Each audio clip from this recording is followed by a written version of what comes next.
Good morning, good afternoon, or good evening to you, wherever you may be. I got a parcel. It is from Ophire. I think you can see that. Gorgeous little sticker, lovely shiny bag. Yeah. So, what did I get? Well, they had a special on, and can't remember what the reduction was off the top of my head, but I purchased 2 hooks. Both were $18.47 in US dollars. So I think I paid about 35-ish in Australian, maybe a bit more,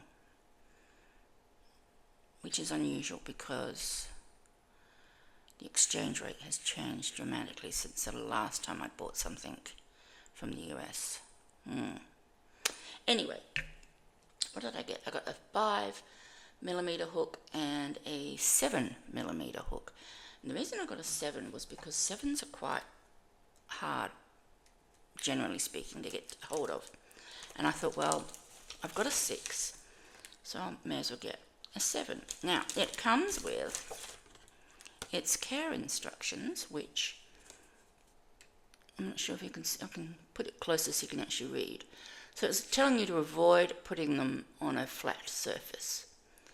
You've got to keep, I'm reading this backwards, I hope you're not. You've got to keep hooks away from hard surfaces, so if it does drop off, that it won't break if it's landing on carpet, presumably. Store in a soft bag or in something safe. Avoid extremes in temperature. And what's that? Handle with care to minimize. Oh God, I can't read it backwards. To maintain the handmade quality. So you get nice little instruction with that, and then a nice little thank you for your order letter. Okay, so I actually got a pin as well. I thought, oh, why not? And here's my little pin that I bought from them. Let's see if I can.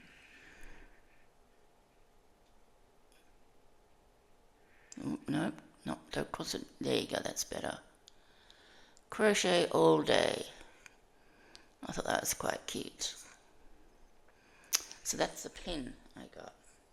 Not sure when or where I'll wear that, but I know I will. And here are my hooks.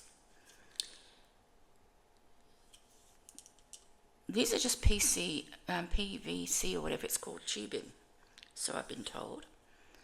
And it's just got wood at the end to block. And then,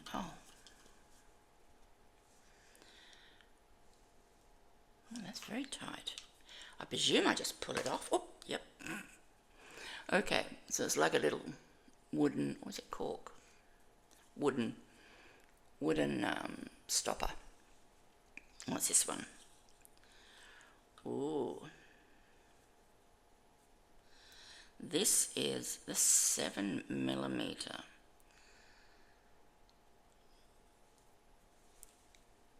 Okay, let me see if I can just, yeah.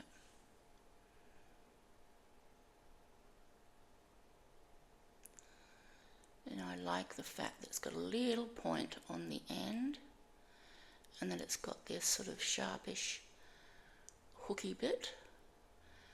I know that's going to grab any stitches that I want to grab.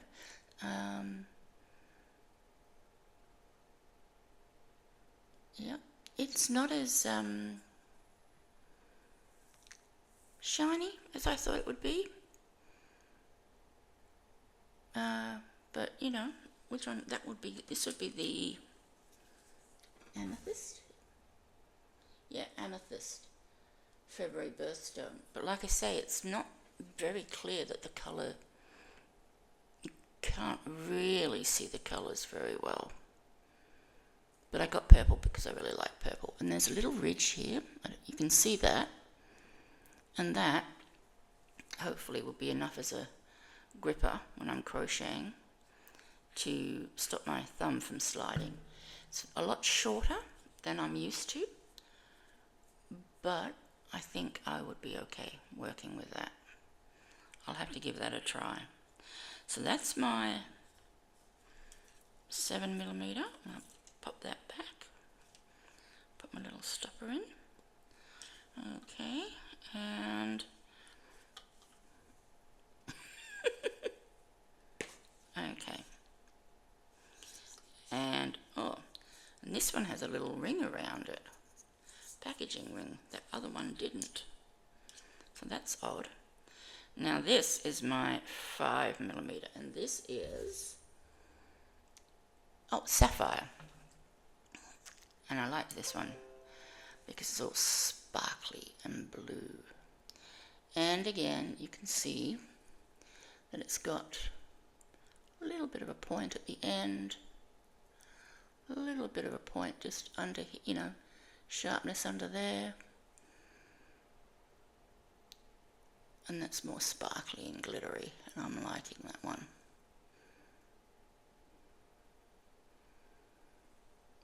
That one's actually glistening in the light a little bit, so yeah.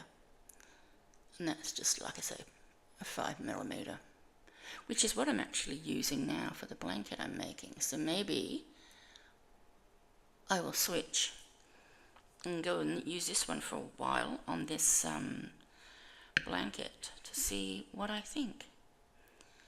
The necks, let's have a look at compared to mine. Isn't that funny? It's actually longer than my clover, and yet in my hand it feels smaller. So that one sort of pokes out. It must be because the neck, I think it's just the neck that is longer. Yeah, it's just the neck that's really longer, and that's why. Yeah, because the other one,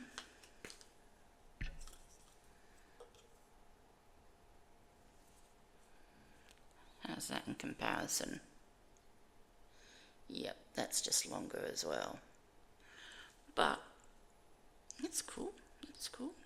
Well, I'm going to have fun testing those. Well, not testing them, but using them, and I'll see how they go. Because I really prefer a thumb grip, and this is my because I got a Furls 4mm, and I didn't particularly like it. And the only reason I didn't particularly like it was because there was no sort of thumb grip. And like I say, this one has got that ridge there, which is going to be enough to stop me from slipping all the time. And of course, the Furls hooks are very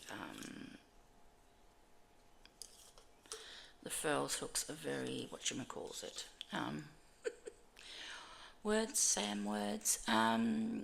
shiny, glossy, really highly polished. So I'm not saying these aren't smooth, but the metal ones I've got are really slippy, so that might also make a difference. So yeah, to Ophire.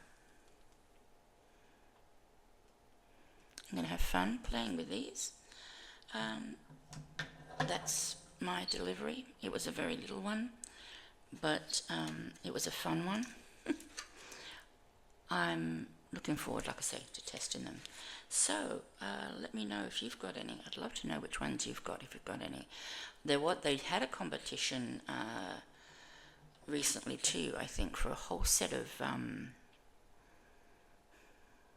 I can't even remember the name of the hooks, but it was a whole set, and it was a whole set of one certain style. So I put myself down for that, but I doubt very much I will win it. I'm not that lucky. I don't get very lucky when it comes to winning stuff, but yeah, so anyway, I just wanted to share with you that.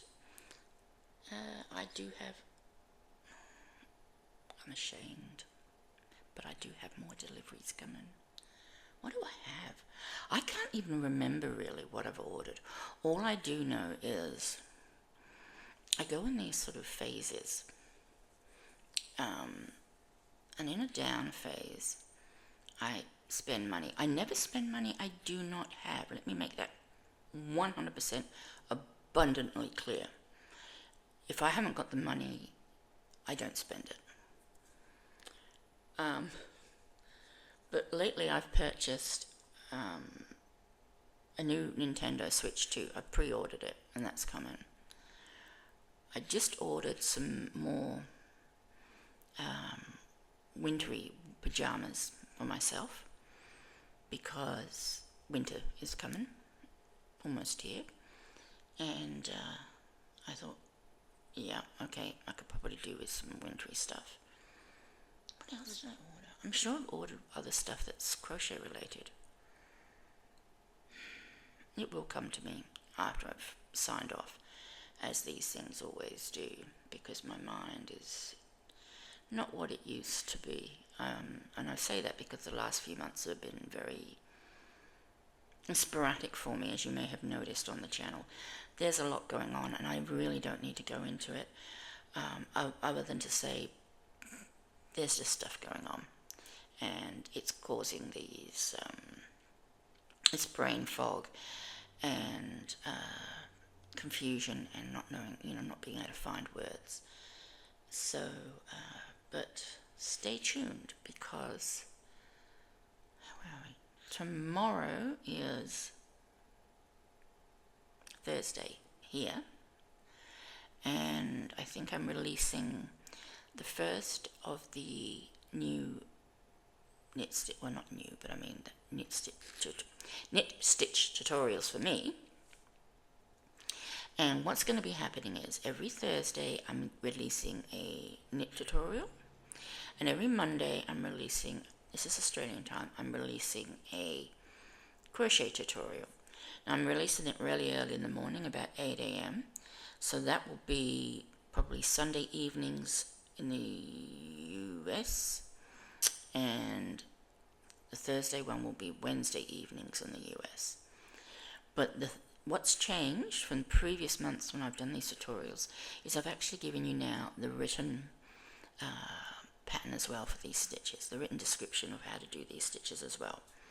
I mean, I find that people, they love tutorials. A lot of people, will watch your tutorial to see if they like the stitch, see how it's made, and then they sort of either forget about it or, and that's one of the reasons why I've done all these swatches. I've turned each one of my samples that I do, I've kept it, and I've put it in a plastic Ziploc lunch bag, and I've just written the stitch name on it and the page of the book that I can find the stitch on.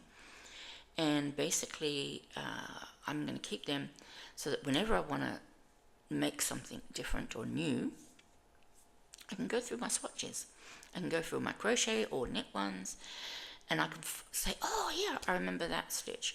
Because 9 times out of 10, I think we all do this. We just go to what we know. We go to, like, in this case, double crochets. I mean, there's nothing wrong with a double crochet. Don't misunderstand me, don't get me wrong. But we're always doing double crochets, or we're doing half double crochets, and that sort of thing. And I'm doing this baby blanket at the moment, and I just love this colorway. This is the Mandala Lion brand Gnome. It's really bright, sort of rainbowy colors. Now I've lost what my beginning is. Oh well, I'll find it eventually. And I'm really sort of, I'm enjoying doing it, but, this baby blanket, but I'm not keeping it. This one's is going off to charity as soon as I get it done. Kogo, the charity I'm starting to donate to, have put an email out or a notice somewhere on Facebook or somewhere. I know I saw it. I know I didn't imagine it, saying that they had recently distributed a load of baby kits. I think it said something like 700 or 70. I mean, that's a big difference. I know that's a big difference.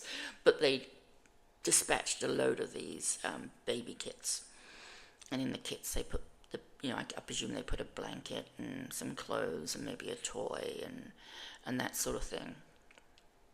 Well, hence that sort of drained their baby blanket supply. So they sort of put a call out for baby blankets, and I thought, okay, I can do that. I can make a baby blanket, and when it's done, my drop-off zone's only literally 5 minutes in a car, less than that down the road, and about 1.5 kilometres or something.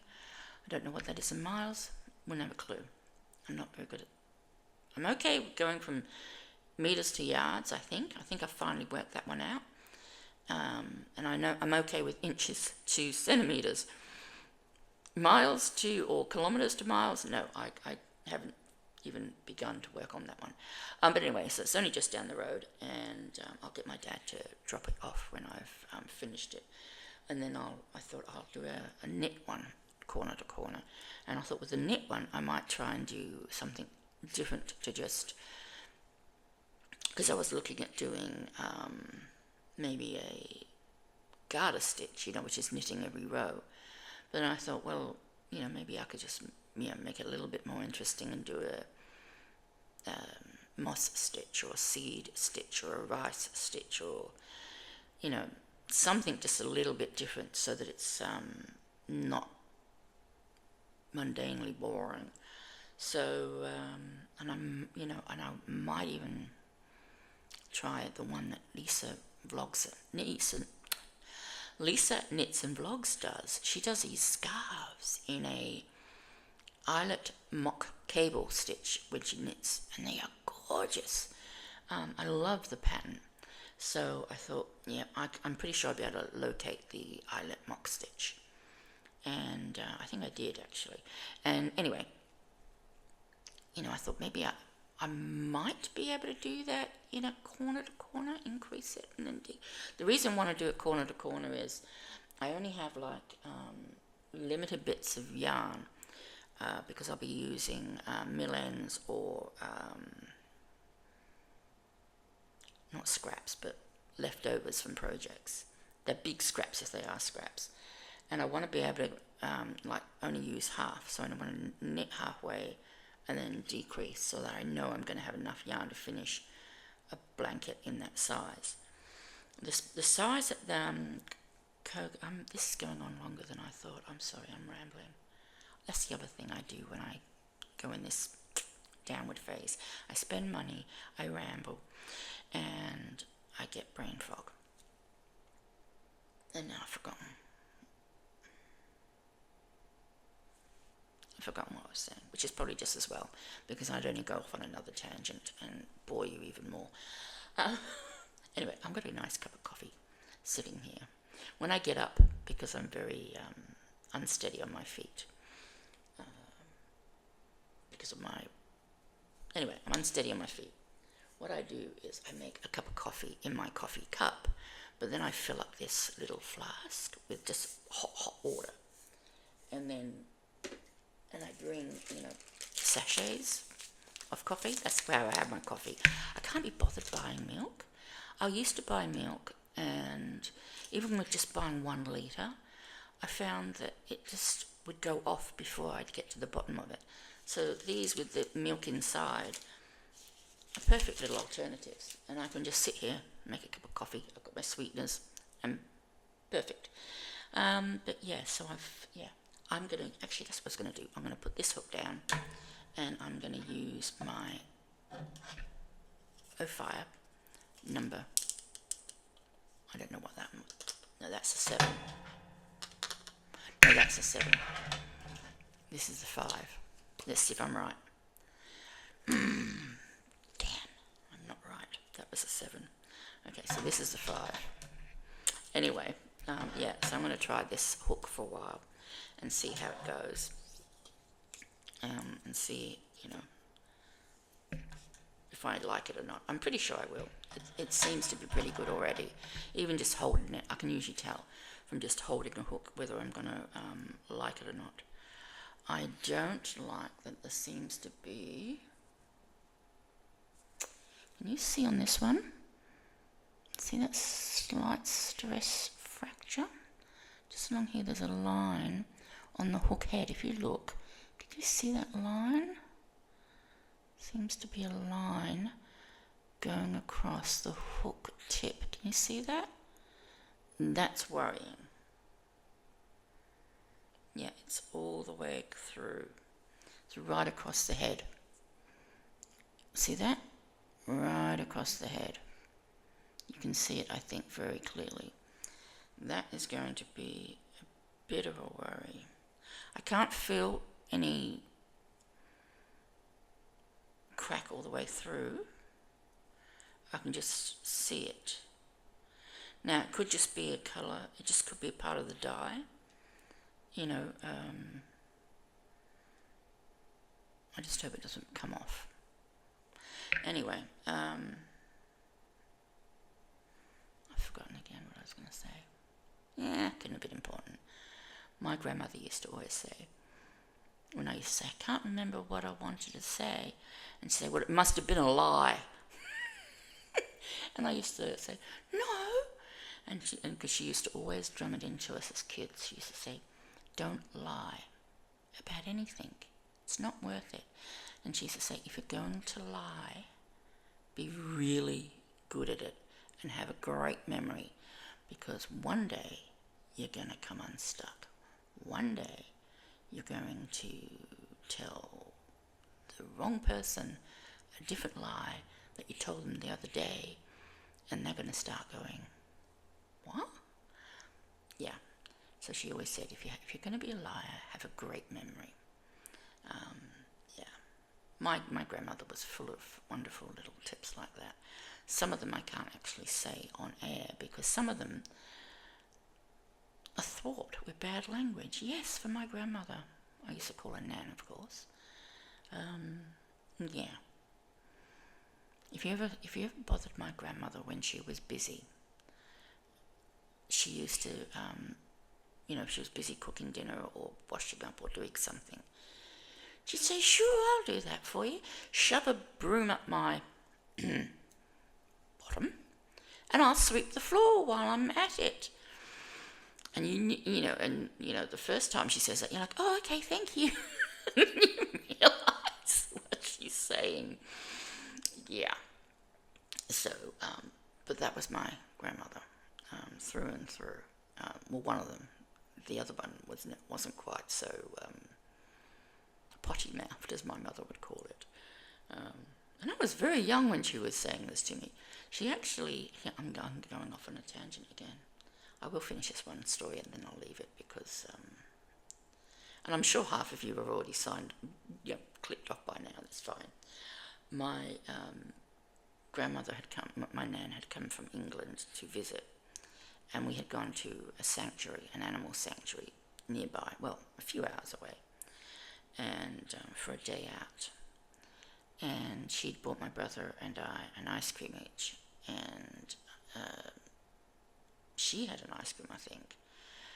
But this emu kept coming up and wanting an ice cream. And she kept trying to take my brother's and my ice cream. Well, she gets her handbag, which, back in those days, they were pretty hefty damn things. And she tried to beat off this emu with a handbag. She is just so lucky, because what we didn't know at that time was an emu has really sharp claws, and they can disembowel you in one foul swoop, just as a kangaroo can. So, yeah, she was pretty fortunate to get away with that. So anyway, I'm going to leave it there, and I'm going to enjoy my Ophire 5mm sapphire hook. Take care, everybody. I'm putting it on a flat, hard surface, but it's okay because I'm on carpet. Anyway, bye for now and take care, and have, I was going to say have a good weekend, but no, it's the middle of the week, Sam. Bye.